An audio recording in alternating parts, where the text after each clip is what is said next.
Dans cette vidéo, nous allons examiner certains des concepts les plus difficiles de la pensée de Spinoza et nous allons montrer comment la religiosité romaine offre non seulement une illustration de ces concepts, mais également une clé de compréhension. La lecture que je vous propose est originale car il n'y a pas de consensus sur cette question.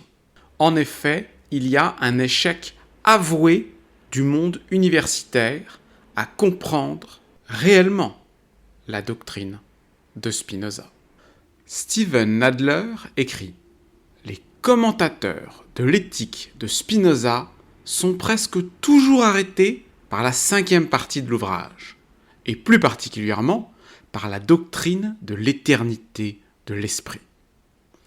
Dans ce qui ressemble au cri de frustration de celui qui s'est heurté aux propositions de la 5e partie portant sur ce sujet, un célèbre commentateur affirme que cette partie de l'œuvre est un désastre complet et apparemment injustifié. Une absurdité qui fait écrire des absurdités. Je ne crois pas qu'on puisse sauver les doctrines finales de la 5e partie. La seule tentative de sauvetage complet que j'ai rencontrée m'est demeurée inintelligible et n'avait pas peu de rapport avec ce que Spinoza a vraiment écrit. Un autre commentateur reconnaît de façon plus sereine qu'en dépit de nombreuses années d'études, je n'ai toujours pas le sentiment d'avoir compris cette partie de l'éthique. Il ajoute « Je l'admets sans complexe, car je crois aussi que personne d'autre ne l'a correctement comprise. » Les commentateurs ont en particulier été incapables de saisir le rôle que joue dans l'éternité de l'esprit ce que Spinoza appelle le 3e genre de connaissance, impliquant des idées adéquates des essences des choses, et de déterminer si dans les propositions dont il est ici question, Spinoza propose ou non une théorie de l'immortalité personnelle de l'âme. Donc effectivement, la dernière partie de l'éthique est très difficile à comprendre. Le texte seul ne suffit plus aujourd'hui, car il a été écrit dans un contexte qui n'est plus le nôtre, et il nous manque un bagage culturel pour voir à quoi il fait référence. Et ce bagage, c'est la culture païenne dont étaient épris tous les humanistes depuis la Renaissance, Erasme, Montaigne, Machiavel et Spinoza, qui parlent des dieux dans certaines de ses lettres, c'est rarement souligné, donc une référence au polythéisme, au paganisme, qui est, selon moi, j'espère vous en convaincre, la clé de compréhension de l'éternité de l'esprit dans sa philosophie. Et pour commencer à vous familiariser avec ces notions, je vais vous lire un texte du IIe siècle, l'hommage posthume de Tacite envers Agricola. Si il est un séjour pour les hommes vertueux, si comme il plaît aux sages, avec le corps ne s'éteignent pas les grandes âmes, repose en paix, et rappelle-nous de nos regrets terrestres et de lamentations qui ne conviennent qu'à des femmes, à la contemplation de tes vertus, sur lesquelles il ne faut ni pleurer, ni gémir. C'est par l'admiration, plutôt. C'est par des louanges sans fin. Et si la nature nous l'accorde, c'est en te ressemblant que nous t'honorerons. Tel est le véritable hommage. Telle est la piété qu'imposent les liens les plus étroits de parenté. Voilà ce que je prescrirai à ton épouse, à ta fille. Qu'ainsi elle vénère la mémoire d'un époux, d'un père, en se retraçant sans cesse toutes ses actions, toutes ses paroles, en embrassant sa renommée et l'image de son âme plutôt que celle de son corps. Non que je pense qu'il faille proscrire les images que nous reproduisent le marbre ou l'airain, mais ainsi que les traits des hommes, les simulacres de ces traits sont fragiles et périssables. La forme de l'âme est éternelle. Nous pouvons la saisir et la représenter, non par aucune matière étrangère, ni par l'art, mais par nos propres vertus. Tout ce que nous avons aimé, tout ce que nous avons admiré d'Agricola, reste et restera dans la mémoire des hommes, dans l'éternité des temps, par l'éclat de ses actions. Car beaucoup de nos ancêtres, comme s'ils eussent été sans gloire et sans honneur, gisent couverts par l'oubli. Agricola, dont la vie sera transmise et racontée à la postérité, survivra. Première remarque. À sa mort, l'un des disciples de Spinoza, le médecin Jean Lucas, lui a rédigé un texte tout à fait similaire qui se conclut par « La plupart de ceux qui ont vécu dans l'obscurité et sans gloire demeureront ensevelis dans les ténèbres et dans l'oubli. Baruch de Spinoza vivra dans le souvenir des vrais savants et dans leur esprit, qui est le temple de l'immortalité. » Qui démontre que les disciples de Spinoza connaissaient les textes antiques eux aussi. Le deuxième point très important à remarquer, c'est que Tacite nous dit explicitement, dans le texte que je viens de vous lire, « La forme de l'âme est éternelle, nous pouvons la saisir et nous la représenter. » Et là, il y a effectivement quelque chose de tout à fait spinoziste. On peut remarquer aussi que l'idée était déjà chez Aristote, pour qui l'âme tout entière n'est pas immortelle, seule la faculté intellective est immortelle, et une fois séparée de l'âme, elle se réduit à son essence. Et, nous dit Aristote, il n'y a que ça d'immortel et d'éternel. On remarquera au passage que depuis l'Antiquité, les commentateurs éprouvent les mêmes difficultés d'interprétation de la doctrine de l'immortalité de l'âme chez Aristote, avec d'un côté certains qui vont nous dire qu'on peut accorder Aristote avec Platon, et au contraire d'autres qui vont vous dire qu'en fait la conception de l'âme chez Aristote rompt avec le platonisme et est un matérialisme. Je ne vais pas développer ce débat ici, mais je vous renvoie aux références qui ont été affichées à l'écran. Mais donc, si nous appartenons à un courant qui est très souvent et historiquement contre Aristote, nous ne sommes pas non plus systématiquement opposés à lui, et en particulier, sur ce point précis, la position de Spinoza est celle que je défends moi-même et que nous allons essayer de vous faire comprendre dans cette vidéo, n'est au fond probablement pas très éloigné de ce qu'Aristote avait lui aussi voulu dire sur ce point. Mais les ambiguïtés que l'on trouve chez Aristote sont mieux clarifiées chez Spinoza, pour qui le corps a son entière autonomie. L'âme ne contrôle pas le corps, pour Spinoza. L'âme, l'esprit, n'est que l'idée du corps. Moi, dans un langage plus moderne, je définis l'âme comme étant le sentiment de soi. Mais bon, idée du corps, sentiment de soi, on est dans des définitions qui sont assez proches.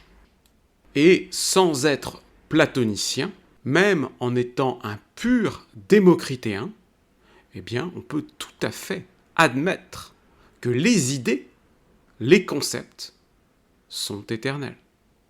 Spinoza écrit « L'âme humaine ne peut être entièrement détruite avec le corps, mais il reste d'elle quelque chose qui est éternel. Nous n'attribuons à l'esprit humain aucune durée pouvant se définir par le temps. Cette idée qui exprime l'essence du corps avec une sorte d'éternité est un certain mode de pensée qui appartient à l'essence de l'âme et qui est éternel. L'âme, c'est-à-dire l'idée du corps, ne peut être dite durée, et son existence ne peut se définir par un temps déterminé qu'en tant qu'elle enveloppe l'existence actuelle du corps, et dans cette mesure seulement, elle a la puissance de déterminer temporellement l'existence des choses et les concevoir dans la durée. Alors, essayons de bien clarifier ce que Spinoza nous a expliqué ici avec des exemples concrets. Donc déjà, je rappelle que l'idée du corps et le corps, c'est-à-dire l'âme et le corps, sont un seul et même individu, simplement perçus de deux points de vue différents. Le point de vue de la matière ou le point de vue du monde des idées. Pour faire comprendre cette façon de voir, dans notre précédente vidéo sur le Dieu de Spinoza, on avait pris l'exemple du jeu d'échecs et on avait expliqué que l'on pouvait voir les échecs comme un ensemble de parties concrètes qu'on peut jouer ou conceptuellement comme étant les règles des échecs. Eh bien, si on reprend le même exemple, on peut considérer ici qu'une partie d'échecs est un corps matériel, fini dans sa durée, et qui est une incarnation de l'essence des échecs, cette essence étant les règles des échecs, et il est évident que les règles des échecs sont éternelles. Elles existaient avant le début de la partie, et elles continueront d'exister après la fin de la partie. Ce que l'on dit là, c'est vrai pour l'âme, c'est vrai pour les échecs, c'est vrai pour toute chose, en fait. L'essence idéale des choses reste après qu'elles ont commencé d'exister, la même qu'avant qu'elles existassent. Et on peut considérer, effectivement, que les règles des échecs ne sont actives que lorsqu'on est en train de jouer une partie, pendant laquelle les règles des échecs ont la puissance de déterminer temporellement les choses. Donc votre essence agit en vous-même lorsque vous êtes en accord avec votre nature et que votre corps est vivant. L'essence seule ne peut rien faire sans le corps. Donc jusque-là, je pense qu'on a bien clarifié ce que Spinoza nous a expliqué et qui ne présente pas de difficultés particulières. Et qu'Aristote avait plus maladroitement lui aussi exprimé. Or, Aristote ne cherchait pas à s'opposer aux conceptions religieuses qu'il y avait dans le paganisme, il cherchait à leur donner une consistance philosophique. Ce pourquoi il semble qu'Aristote ait été un partisan timide de l'idée d'éternel retour, que l'on retrouve bien plus développée chez les stoïciens, même si, là aussi, tout le monde n'est pas absolument convaincu.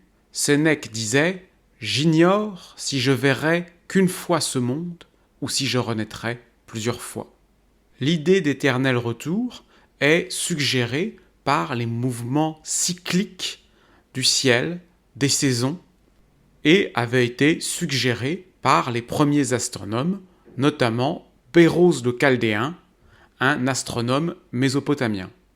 Et ces idées avaient pris une part importante dans la religiosité romaine et avaient été utilisées pour en dériver une théorie du salut.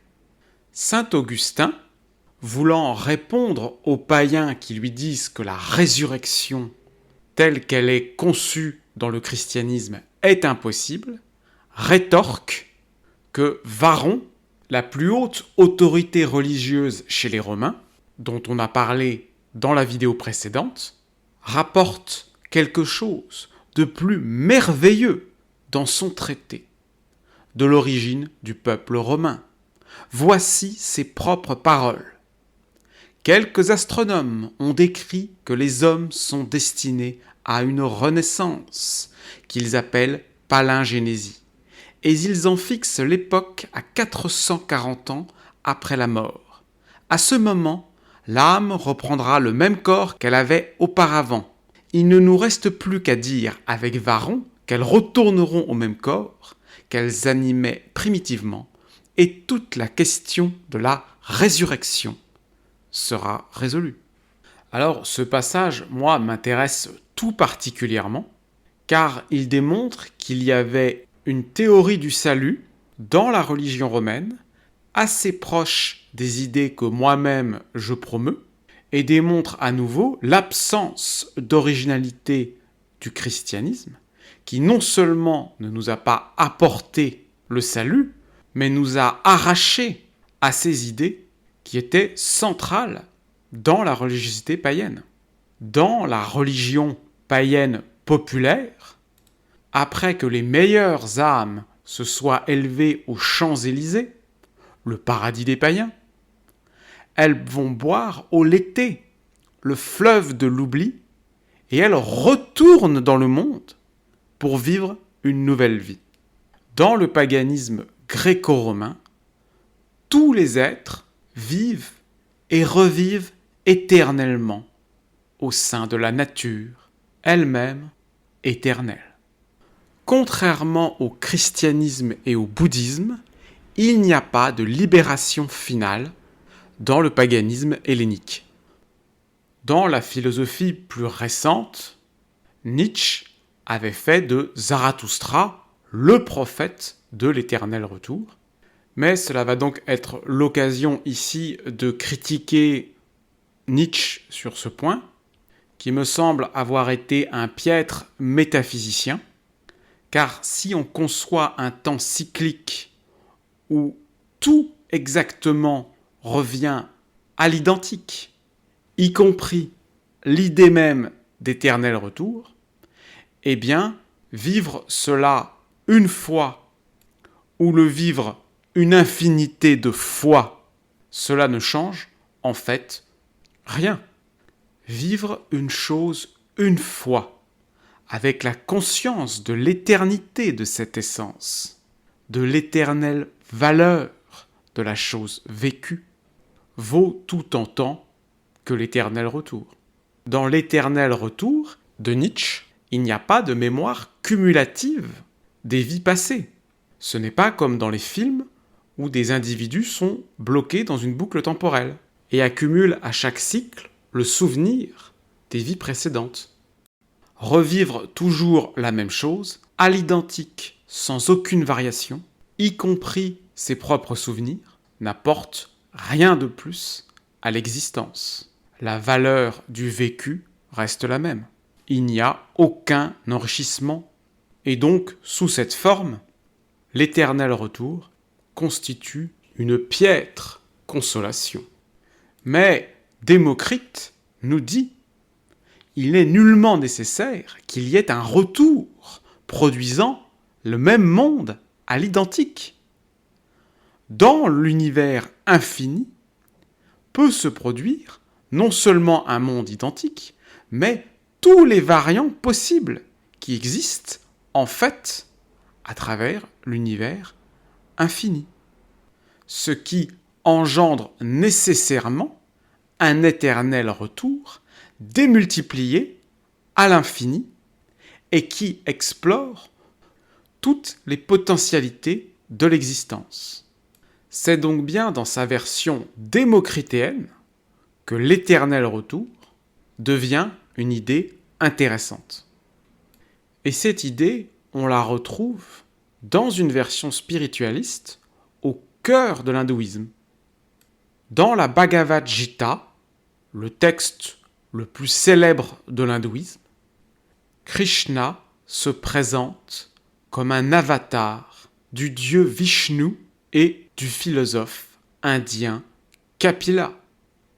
Il dit « Il n'y a jamais eu un temps passé où nous n'existions pas, et il n'y aura jamais un futur où nous cesserons d'être.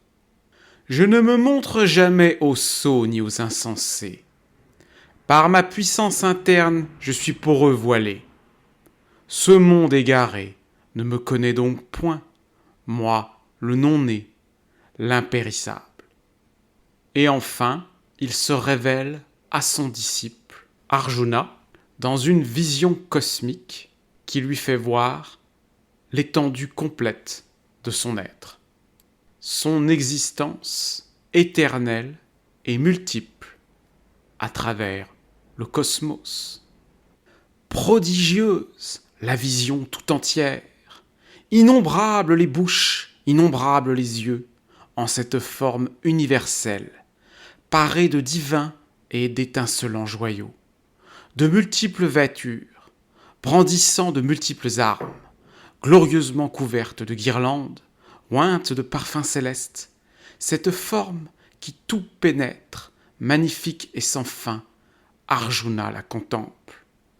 Les mondes, bien qu'infinis et innombrables, Arjuna les voit alors, tous rassemblés en un point unique, en la forme universelle de Dieu. On voit donc qu'il y avait dans la religion des Indo-Européens, dans l'hindouisme ou dans la religion romaine antique, des idées tout à fait comparables, que le judéo-christianisme a extirpé des âmes et qu'il nous faut réintroduire. Et ces anciennes religions s'inscrivaient dans un pur naturalisme. Alfred Moray écrit « Il suffit de lire le Rig Veda pour reconnaître tout de suite que le naturalisme, c'est-à-dire la divinisation de la nature physique, constituait le fondement du culte des Aryas. Le naturalisme a été le fond primitif de la religion hellénique et de toutes les religions aryennes. La religion romaine, moins élaborée que la grecque par la poésie, est toujours restée plus proche de ce naturalisme primitif. Idem chez les Celtes. Ernest Renan écrivait « Le culte des forêts, des fontaines et des pierres s'explique par ce naturalisme primitif que tous les conciles tenus en Bretagne s'attachent à proscrire. Idem chez les Baltes, le dernier peuple européen christianisé. Le premier trait frappant est que les Baltes vouaient avant tout un culte aux forces de la nature. » Revenons à Spinoza, qui n'a pas parlé d'éternel retour, qui n'a pas clairement spécifié la forme que l'éternité de l'esprit prenait dans sa philosophie, mais qui semble devoir être une conséquence de son système. En effet, la nature, le cosmos, selon Spinoza, est, je cite, « tout ce qu'un entendement infini peut concevoir ». Cette proposition est absolument équivalente à affirmer que la totalité des possibles est réalisée. On est donc bien dans un univers de type démocritéen. C'est bien, en tout cas, comme cela que l'a compris Leibniz, qui lui réagit contre Spinoza en affirmant qu'il ne peut pas exister une infinité de mondes, épuisant et réalisant tous les possibles, mais que son bon Dieu transcendant a seulement choisi de créer le meilleur des mondes, et pour avoir un obstacle supplémentaire à la multiplicité de l'existence, Leibniz introduit le principe des indiscernables, qui stipule que la même chose ne peut pas être reproduite à l'identique, ce qui est aujourd'hui contesté par les physiciens contemporains, qui donnent sur ce point raison à Démocrite. Et Spinoza semble bien évoquer quelque chose comme ça, puisqu'il nous dit « L'esprit ne peut rien imaginer, ni rien se rappeler des choses passées que durant le corps. que pendant que le corps est en vie. Il ne peut se faire que nous nous souvenions d'avoir existé avant le corps, puisqu'il ne peut y avoir de traces dans le corps. Pour que la phrase soit parfaitement intelligible, on aurait envie de rajouter « de nos existences passées ». Et ainsi, Spinoza serait simplement en train de dire la même chose que l'épicurien Lucrèce. Et la suite du texte de Spinoza, à mon avis, conforte cette lecture, puisqu'il insiste en disant « Quoique nous ne nous souvenions pas avoir existé avant le corps », signifie bien que pour lui, nous avons existé avant le corps, mais simplement, nous ne pouvons pas nous en souvenir. Donc Spinoza n'a pas voulu spécifier la forme concrète de cette existence passée, probablement car il y a une difficulté d'acceptation de ces idées chez la plupart des individus. Il s'est contenté d'une évocation minimaliste et qui explique désormais l'incapacité des commentateurs à interpréter correctement ce passage, mais également parce que ce qui préoccupe Spinoza, ce n'est pas la forme concrète que prend cette éternité dans le cosmos matériel, mais bien la manière de parvenir au salut grâce à la conscience supérieure de l'existence de cette éternité.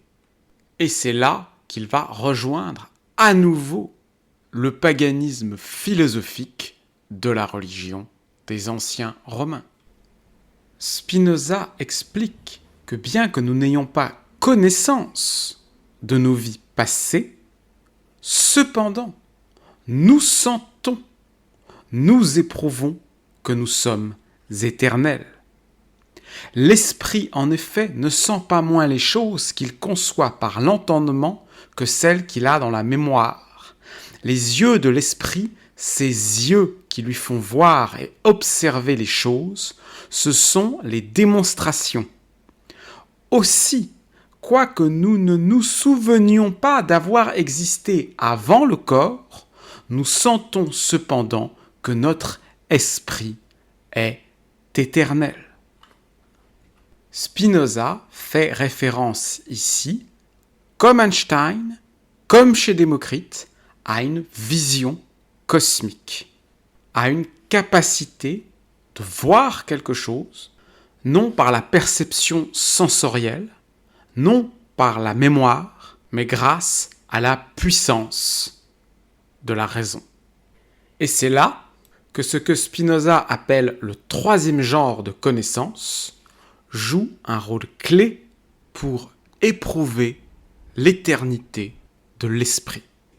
En effet, pour accéder à la conscience de cette éternité, il faut être capable de conceptualiser son genius éternel, c'est-à-dire saisir l'essence de son âme, percevoir la forme universelle de soi-même au-delà des déterminations circonstancielles.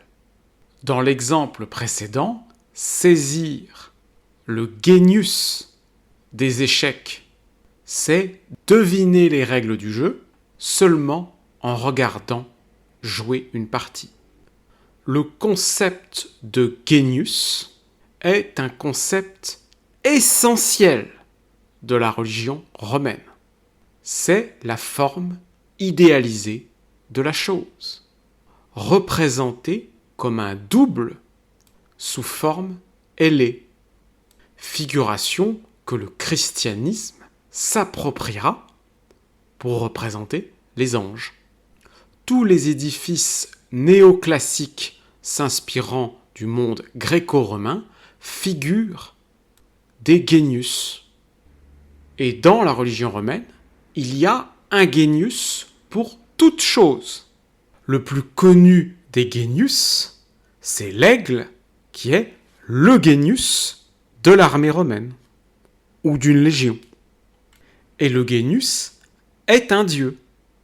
Il est une idée éternelle il est l'essence de la chose. Et lorsque les Romains honorent leur empereur, ils n'honorent pas l'empereur, l'homme, en chair et en os, dont ils savent très bien qu'il n'est pas un dieu, mais ils honorent son genius, ils honorent son génie. L'expression est même restée en français. On dit d'un grand homme qu'on honore son génie. On n'honore pas tout ce qu'il a dit ou fait, mais la meilleure part de lui-même. Et sous cette forme, nous pouvons en faire un Dieu et aimer la meilleure part de lui-même. On voit donc dans cette compréhension que le culte impérial s'adressait au génie de l'empereur, jamais à sa personne. Les empereurs romains ne sont pas des potentats orientaux. À l'époque d'Auguste, le peuple romain n'aurait jamais accepté d'adorer un empereur vivant. Et il n'y a pas que l'empereur qui a un genius. Tout être humain, et même toute chose, possède un genius.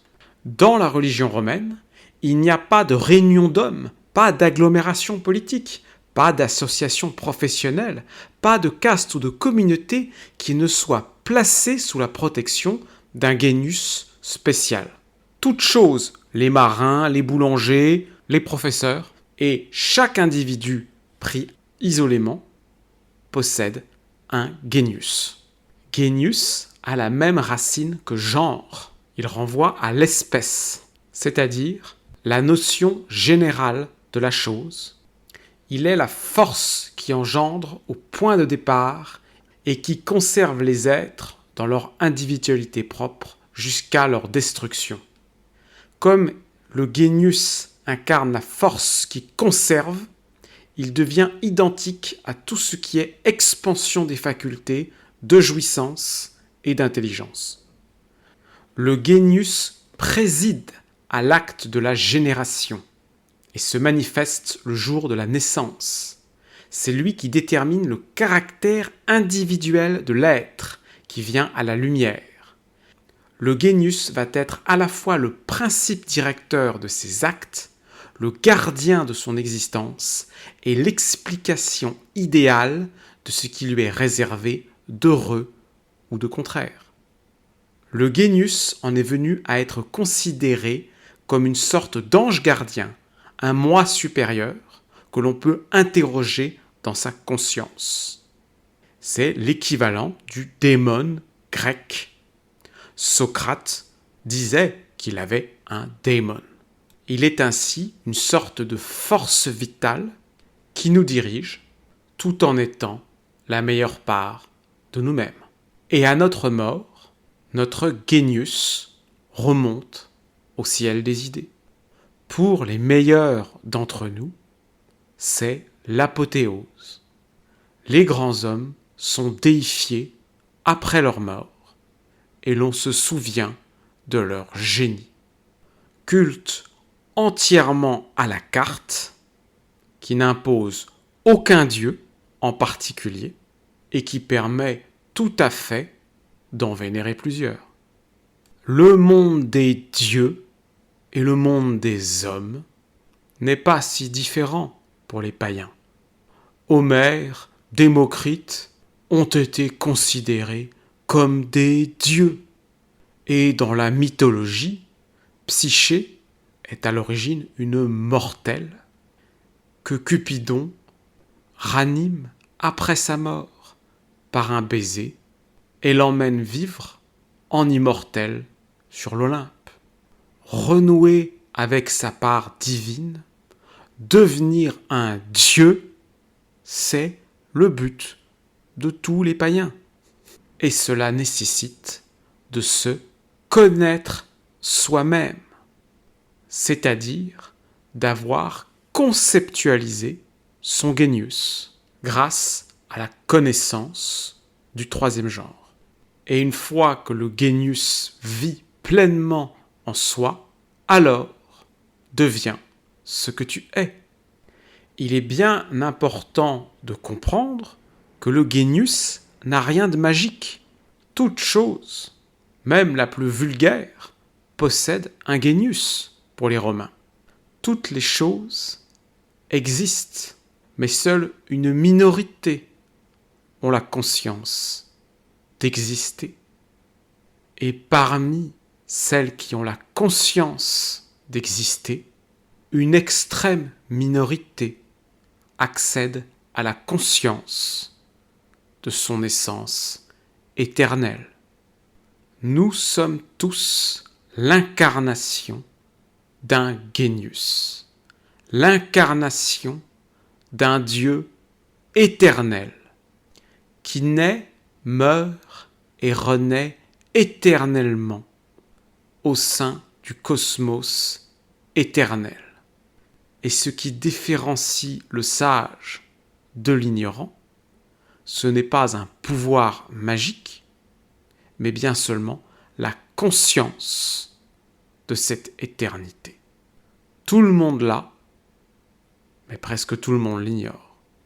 Et en prendre pleinement conscience transforme l'âme. Et pour que ces idées acquièrent toute leur puissance dans votre âme, eh bien, il faut perfectionner votre compréhension du Dieu selon Spinoza. Et plus vous comprendrez que l'univers est éternel et infini, et plus vous vous forgerez une image claire de votre genius, et plus vous accéderez à la part immortelle de votre âme, celle qui vit dans l'éternité. Alors certains d'entre vous vont me dire « Ouh là là, mais ça ressemble à du platonisme ». Alors déjà que dans le début de cette vidéo, on a dit du bien d'Aristote, suis-je en train de me réconcilier avec Platon ? Eh bien, en fait, le platonisme est l'interprétation théologico-spiritualiste de l'hellénisme, que par commodité nous appelons paganisme gréco-romain. Or, dans tout ce que je viens de vous expliquer, il n'y a absolument rien de spiritualiste et il n'y a absolument rien de théologique. Tout ce que je viens de vous dire est strictement compatible avec Démocrite. On a fait une vidéo précédemment contre le spiritualisme que je vous invite à découvrir. S'il y a le moindre doute parmi vous, j'ai été très clair là-dessus. Donc nos objections au platonisme restent intactes. Mais en revanche, je n'ai jamais reproché aux platoniciens d'être des païens. Au contraire, s'il y a bien quelque chose que j'ai loué chez Porphyre et chez l'empereur Julien, c'est bien d'être resté fidèle à l'hellénisme et d'avoir combattu de toute leur force le christianisme. Ce que nous défendons donc ici, c'est une conception philosophique qui est en effet une interprétation possible du paganisme et qui est même prêt à accepter le ciel des idées, seulement pas dans une version spiritualiste. Ce pourquoi Démocrite et Platon pouvaient avoir culturellement la même religion. Ce sont tous les deux des païens helléniques, tout en donnant une interprétation philosophique tout à fait différente. Donc, c'est un point essentiel, car le platonisme a tout envahi. On peut adhérer au ciel des idées sans être spiritualiste, et on peut être païen, et profondément païen, profondément attaché à la notion de genius, et à lui vouer un culte au point d'être dénoncé comme un idolâtre par les judéo-chrétiens. Oui, nous l'avons expliqué dans la vidéo sur Démocrite, le culte des images, le culte des idoles, le culte païen des statues qui sont les représentations du genius était très important chez Démocrite et les épicuriens. Ce qui m'amène également à une remarque importante pour notre monde contemporain. Parmi ceux qui se disent païens, vous allez avoir des mystiques, des croyants. Vous avez très bien compris que ce n'est pas ça que nous, on défend. Et de l'autre côté, vous allez avoir des païens, mais strictement culturels. Le paganisme, pour eux, c'est juste une esthétique, une poétique, et qui reste finalement étranger au concept essentiel de la religiosité païenne. Vous voyez, je pense, clairement, désormais, que pour nous, les genius, c'est-à-dire les dieux, sont une pleine réalité, et pas seulement une symbolique. Et l'amour de son genius, le plus haut sentiment religieux, celui qui donne la force d'agir et de faire le bien, que l'on tire du Dieu qui vit en soi. Spinoza conclut : nous connaissons clairement par là en quoi consiste notre salut, c'est-à-dire notre béatitude ou notre liberté. C'est grâce à la connaissance de notre essence éternelle, c'est-à-dire notre genius, que nous accédons au salut, que nous comprenons notre existence éternelle qui nous libère de la peur de la mort. C'est grâce à cette même connaissance du genius qui agit en nous et qui nous confère notre liberté. Et c'est toujours cette même connaissance rationnelle du fond de son âme qui guide nos actions, qui nous permet de nous réjouir par la contemplation intuitive du bien que nous réalisons grâce à cette puissance d'agir en nous. La liberté, la béatitude et le salut, trois choses qui semblent a priori très différentes, se retrouvent liées et profondément unies entre elles par l'amour de Dieu. Autrement dit, l'amour de la raison universelle. Voilà la sainte Trinité de Spinoza. Dans la vidéo consacrée à la religiosité cosmique d'Einstein, nous avions expliqué que le sentiment de religiosité cosmique, selon Einstein, était un émerveillement pour le logos, la cohérence sous-jacente, qui unifie et relie entre elles des choses différentes comme l'espace, le temps, la matière et l'énergie. Relier et unifier des choses entre elles, c'est religare, religion. On voit donc que la religiosité cosmique d'Einstein pour l'univers ou la philosophie de Spinoza pour l'individu sont des pensées qui convergent à l'unité. Là encore, comme dans la philosophie païenne, notion que l'on développera dans la troisième partie de cette série, consacrée au paganisme éclairé.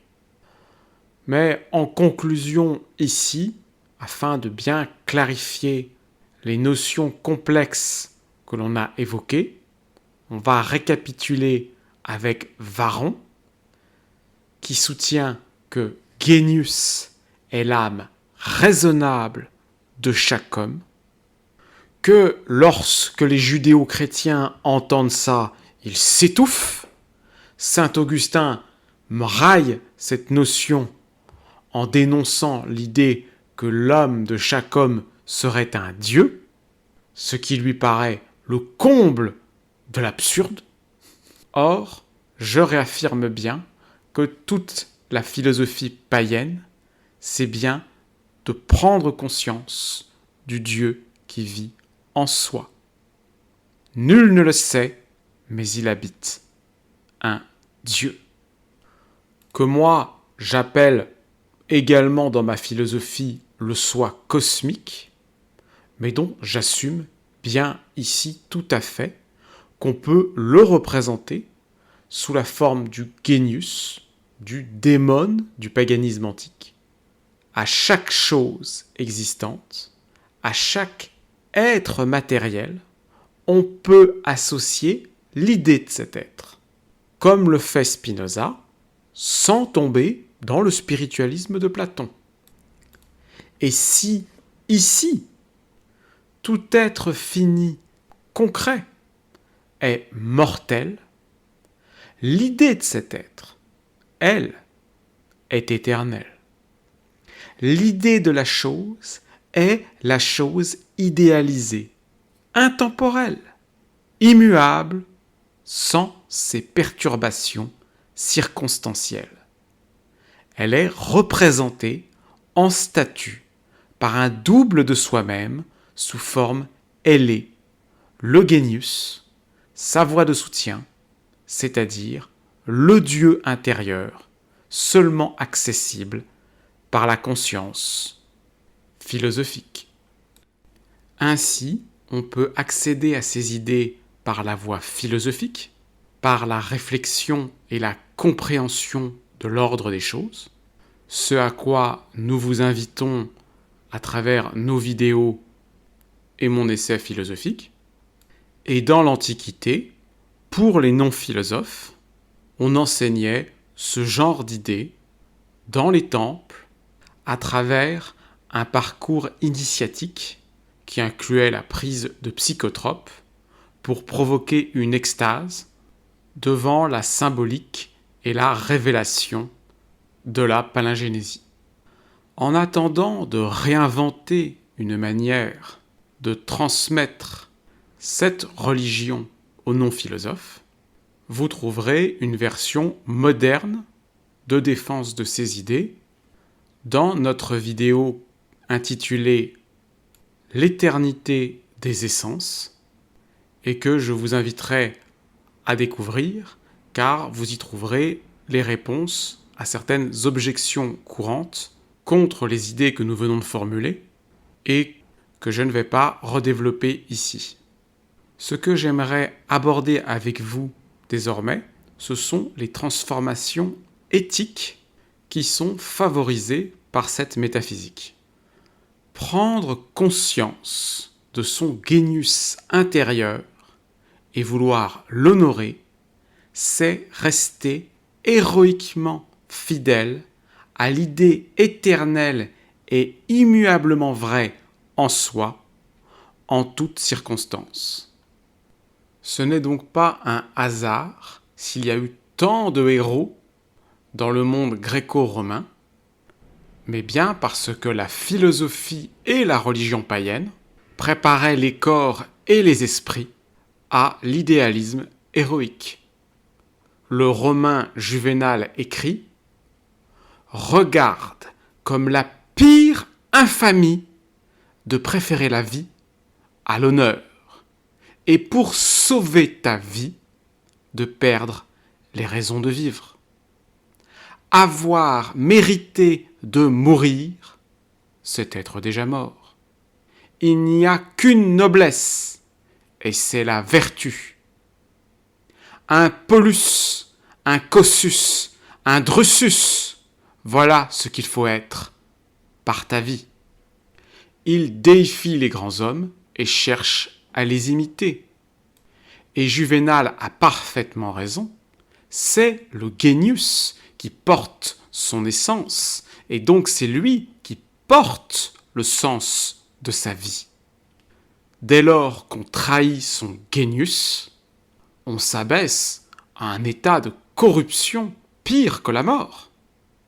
Alors que mourir pour son genius, c'est magnifier sa puissance éternelle. Nos adversaires vous diront que les matérialistes hédonistes, comme les épicuriens, qui recherchent le plaisir, sont forcément étrangers à ces conceptions. Eh bien, c'est très mal les connaître. Dans ses lettres à Lucilius, Sénèque reconnaît que le sage, pour les épicuriens ou pour les stoïciens, est à peu près le même si ils y parviennent par des voies différentes. L'épicurien Lucrèce nous dit « C'est dans les dangers qu'il faut observer l'homme, c'est dans l'adversité qu'il se révèle, alors seulement la vérité jaillit de son cœur. » Et Épicure nous dit « Il vaut mieux faire de bons calculs, même malchanceux, qu'avoir de la chance après de mauvais calculs. Car ce qui a de la valeur, c'est réussir dans les entreprises que l'on a sagement méditées. » Et ce n'est probablement pas un hasard si c'est cette phrase précisément qui est citée par le disciple de Spinoza dans le traité des trois imposteurs lorsqu'il loue la morale d'Épicure. La recherche des plaisirs, pour l'épicurien, est un rationalisme moral qui étudie la raison des choix, nous dit explicitement Épicure, qui privilégie donc le sens donné par la raison au simple plaisir des sens. L'épicurien n'est pas un opportuniste qui ment ou baratine pour optimiser sa position sociale, mais il est dans un combat héroïque à parler comme un oracle, combien même personne ne l'écouterait. On a là la même inflexibilité que chez les stoïciens. Et l'empereur stoïcien Marc Aurèle dit à peu près la même chose d'Épicure, qu'il connaît et qu'il reformule dans un style plus stoïcien. Ce n'est pas dans ce qu'il éprouve, mais dans ce qu'il accomplit que se trouve le bien et le mal d'un être raisonnable et social. Tout comme la vertu et le vice ne sont pas pour lui dans ce qu'il subit, mais dans ce qu'il accomplit. Déploie ton jeune courage, enfant. C'est ainsi que l'on s'élève jusqu'aux astres, te chante l'Apollon de Virgile. Quant à Jupiter, il console son fils divin par ces paroles. Mon fils, les jours de chaque mortel lui sont comptés. Le temps de la vie humaine est court et irréparable, mais étendre par de hauts faits sa renommée aux âges futurs, c'est là l'ouvrage de la vertu. Tôt ou tard, la mort arrive à tout homme sur la terre. Et comment mieux mourir qu'en affrontant un danger terrible pour les cendres de ses pères et l'autel de ses dieux. L'historien Salluste écrit « Pour moi qui ai beaucoup lu et souvent entendu parler des exploits du peuple romain en paix et en guerre, je me suis plu à rechercher ce qui avait pu rendre possible de si grandes actions. Je savais que souvent, avec quelques hommes, Rome s'était opposée à de grandes armées ennemies.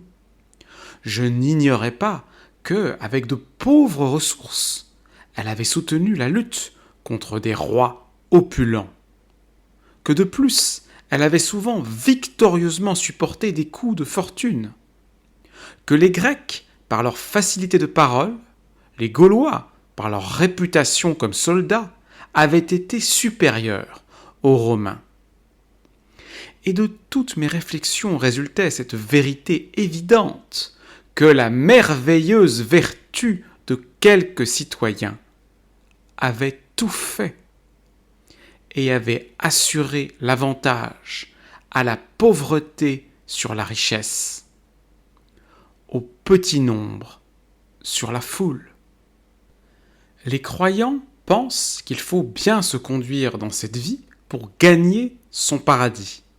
Et sans ce jugement post-mortem, la vie n'a pas de sens pour eux. Et pourtant, bien que le Genius n'est pas une âme immatérielle qui est jugée après la mort, il existe une relation étroite entre notre vie temporelle de mortel et les qualités éternelles de notre Genius. Spinoza dit « Qui a un corps possédant un très grand nombre d'aptitudes, la plus grande partie de son âme est éternelle. » Si on est seulement une âme impuissante, ballottée, agitée de toutes parts par les causes extérieures, on n'existe pas véritablement et on démontre par sa vie la faiblesse de son essence. À l'inverse, celui qui déborde de puissance d'agir et parvient à engendrer des succès, manifeste par sa vie finie et mortelle la très grande puissance du Dieu éternel qui s'est manifesté en lui. En vérité, de la disposition de notre âme ici-bas dépend notre salut ou notre damnation éternelle. En effet, quelle image glorifiante l'intuition du soi cosmique pourrait-elle bien renvoyer à l'âme qui se corrompt et se couche devant l'adversité. Le fond de notre âme étant révélé par la pureté de nos désirs présents, l'être corrompu ne découvrira que le néant au fond de son âme. Le jugement dernier a déjà été prononcé ici, dans le présent. Celui qui a renoncé à son désir est un mort déjà enterré. Celui qui aime son propre désir est une incarnation finie et mortelle d'un Dieu qui vit dans l'éternité. Pour un païen, la vie est un don, un cadeau qu'il faut désormais offrir à son tour. Tu es le fruit des efforts des générations passées et il s'agit désormais pour toi de transmettre ce que tu as reçu. Au cours de ton existence, tu dois apporter au monde au moins autant que ce qui t'a été donné, voire plus, si tu veux t'élever parmi les dieux.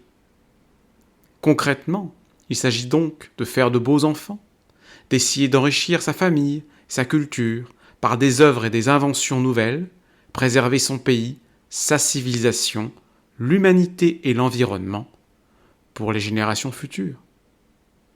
Einstein écrivait « Chaque jour, 1000 fois je ressens ma vie, corps et âme, intégralement tributaires du travail des vivants et des morts. Je voudrais donner autant que je reçois, et je ne cesse de recevoir. » Cet amour païen de la vie, de la civilisation, de la terre et de la nature est à l'opposé de la haine du monde propagée par le christianisme gnostique. Si vous écoutez les théologiens, ils vous décriront l'athée matérialiste comme un nihiliste qui cherche juste à maximiser son plaisir de façon immorale pour cacher sa dépression face à la perte de sens à l'approche de la mort. Or, mes dieux sont presque tous des matérialistes athées et aucun ne soutient ce nihilisme.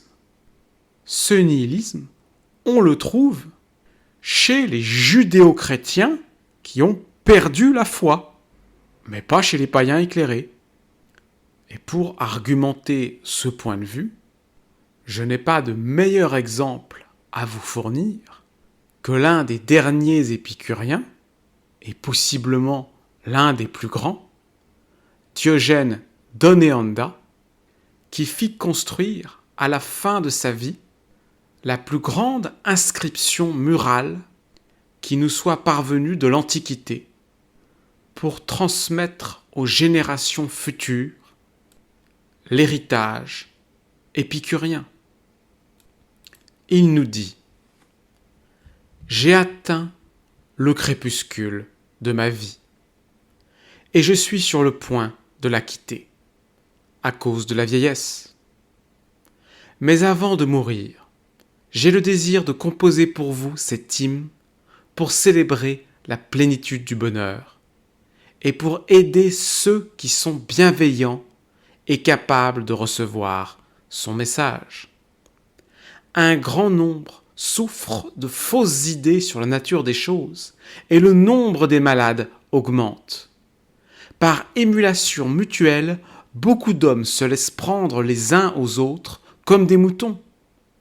Outre mes concitoyens qui sont dans cette situation, je désire aider les générations futures, car elles sont aussi des nôtres, bien qu'elles ne soient pas encore nées.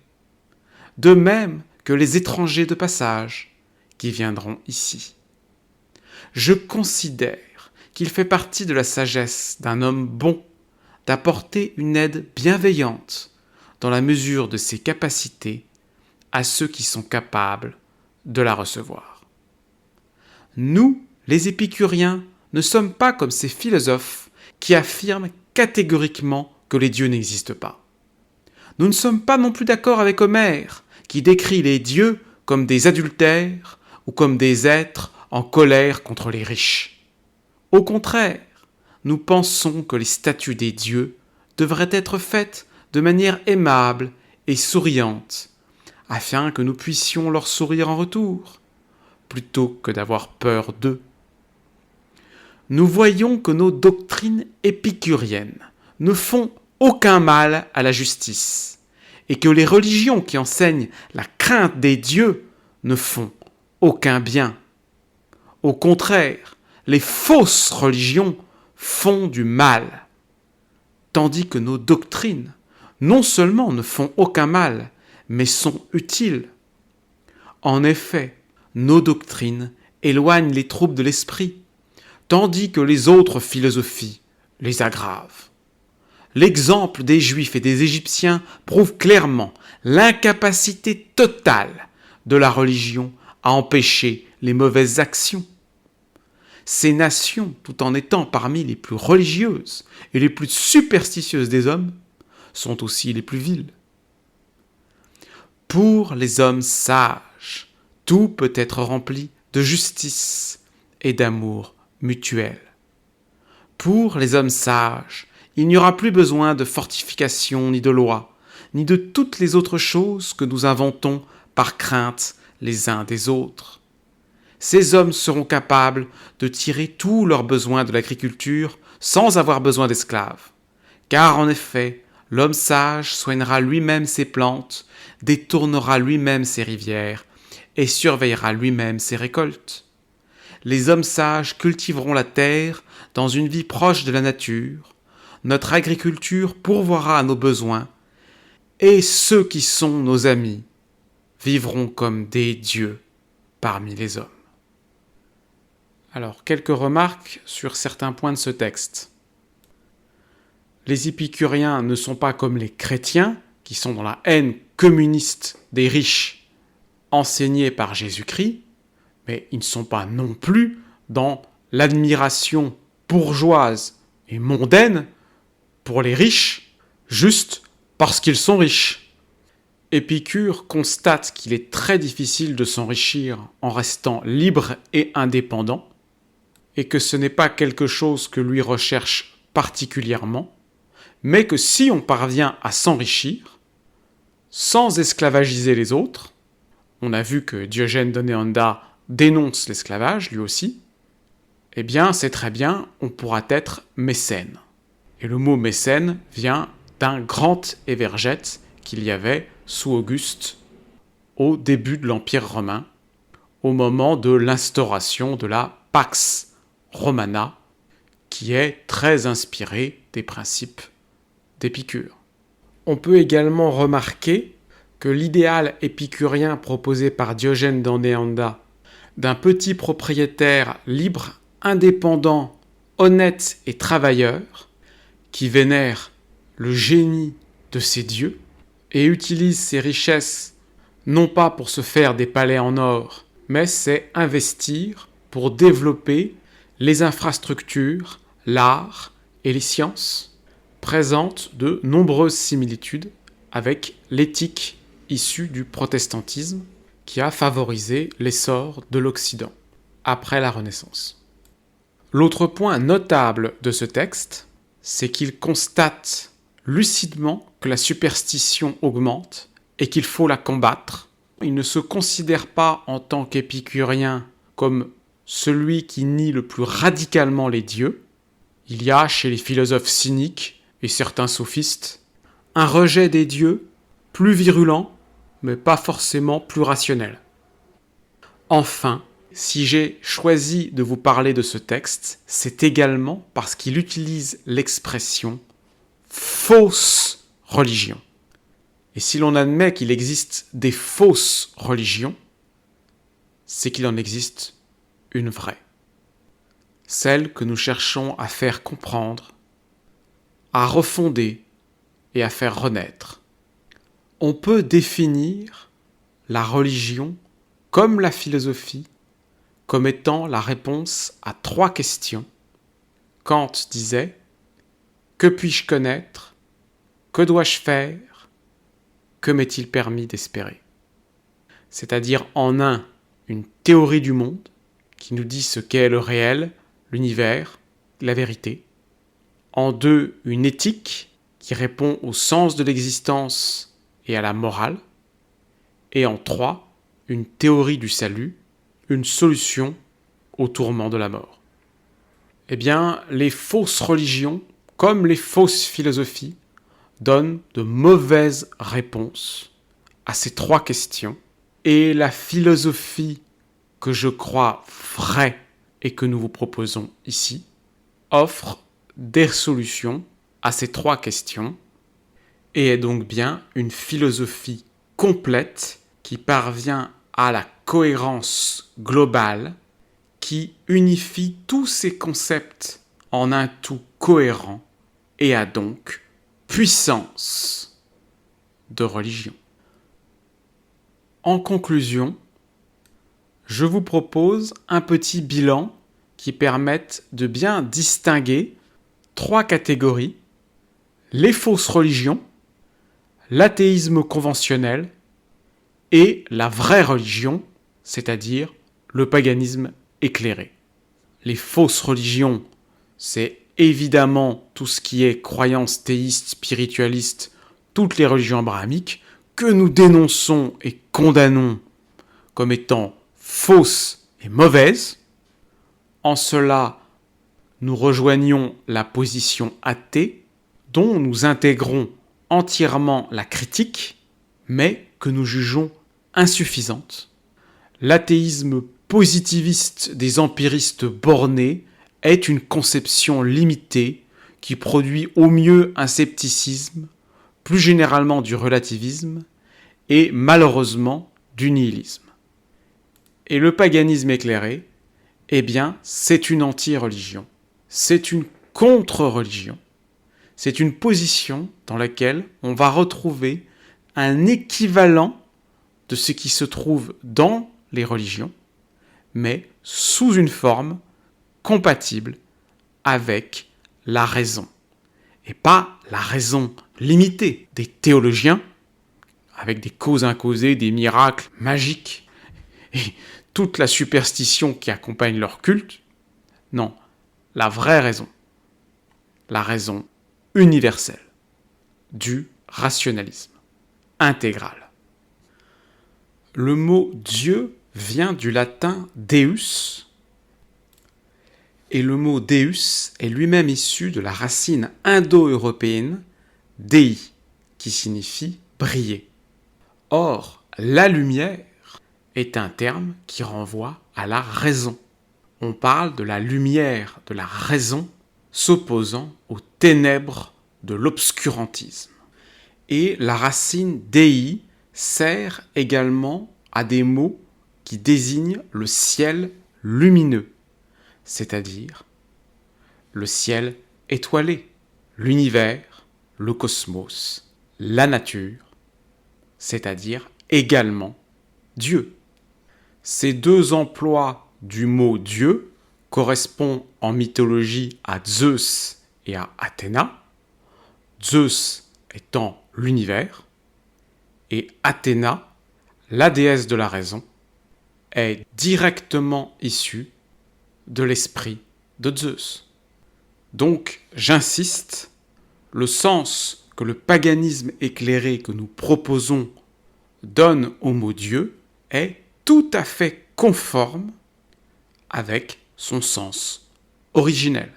Il ne faut surtout pas abandonner le mot Dieu aux fausses religions, comme le font les athées conventionnels, mais il faut reconquérir Dieu, comme Einstein et Spinoza, et refonder une vraie religion. De même, nous refusons d'abandonner le mot âme aux spiritualistes, et nous ne nous contentons pas de dire que l'âme immatérielle n'existe pas, nous affirmons l'existence de l'âme matérielle, expression couramment employée par Démocrite et Épicure, et nous ne nous contentons pas de nier l'espérance de la résurrection au paradis en laissant juste un vide, mais nous proposons une forme de salut immanent qui s'obtient par la compréhension de l'éternité des essences. Nous rejetons la deuxième étymologie du mot religion, religere, répéter les écritures, les rituels, les sacrifices, mais encore une fois, surtout pas pour abandonner le terme religion, mais bien le reconquérir dans sa forme originelle, religare, relier, et s'élever à l'unité en métaphysique, mais également pour favoriser une unité civilisationnelle, culturelle, civique et politique. Nous dénonçons la morale théologique, mais nous ne voulons surtout pas abandonner la morale. Nous proposons un retour à la morale païenne, dans lequel l'humanisme, dans sa version classique, s'oppose au vice et fait l'éloge de la vertu.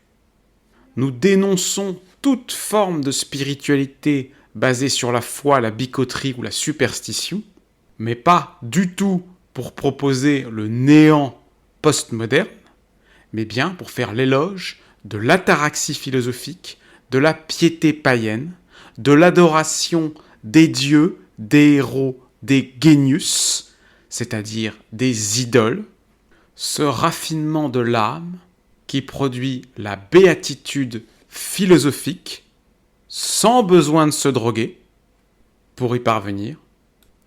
Nous nions catégoriquement tout l'irrationnel, ce qui nous fait évidemment rejeter tous les miracles bibliques, et pourtant, même le mot miracle, vous le trouverez réemployé, mais pour décrire tout autre chose, un sentiment d'émerveillement face à l'unité lorsque vous percevez la connexion logique entre les choses. La religiosité cosmique d'Einstein est un émerveillement pour le logos, à même de produire des visions cosmiques. Nous ne réclamons pas la disparition des célébrations et des fêtes, mais admettons tout à fait l'existence de fêtes païennes, Noël étant le meilleur exemple.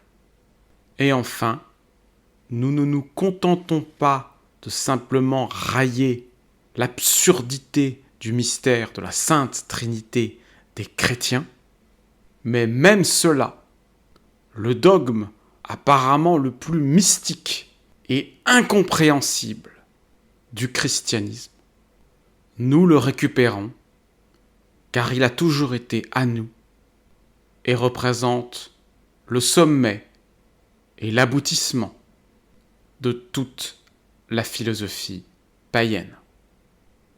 Affirmation certainement bien étrange que nous clarifierons dans la 3e et dernière partie de cette série consacrée au paganisme éclairé.